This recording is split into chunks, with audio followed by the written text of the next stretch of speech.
I reached my hand into the sea, but the next second, something strange happened. Countless little fish, as if responding to some kind of call, swam toward me. But the fishermen weren't surprised.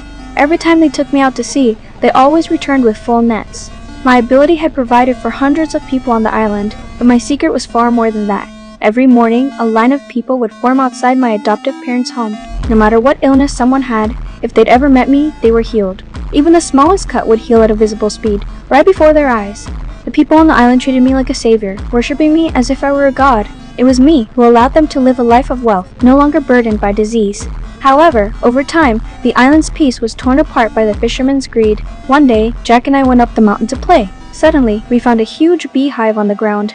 Oddly enough, when I got close, the aggressive bees, instead of attacking, calmly surrounded me, resting on my hand like pets. Just as I was about to show Jack, I noticed he was being attacked by the bees. Seeing Jack hurt, I instinctively clenched my fists. To my shock, the bees around me instantly dropped dead. Jack was frozen in place, and I was just as stunned. To keep others from thinking I was a monster, I asked Jack to keep this a secret. But after that day, my ability mysteriously disappeared. I could no longer heal the people on the island. The fish the fishermen caught were few and far between. A week passed, and the people began to get restless. They held an emergency meeting overnight, fearing that their lives would get even worse. The next morning, they came to my house with gifts, praying for my powers to return.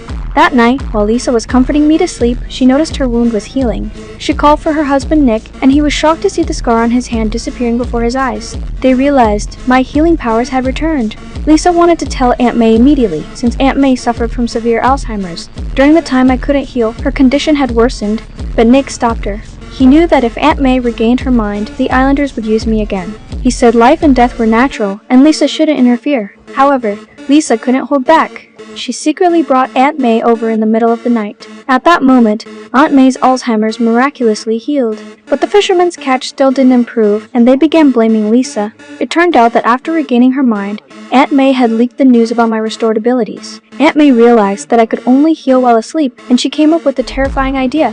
She handed Nick a bottle of sleeping pills, asking him to quietly put me to sleep.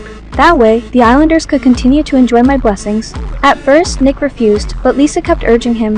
It'll be just like visitations when she was a baby. She won't remember. And in the end, he agreed. That night, Lisa secretly ground the sleeping pills into powder, mixing them into my water.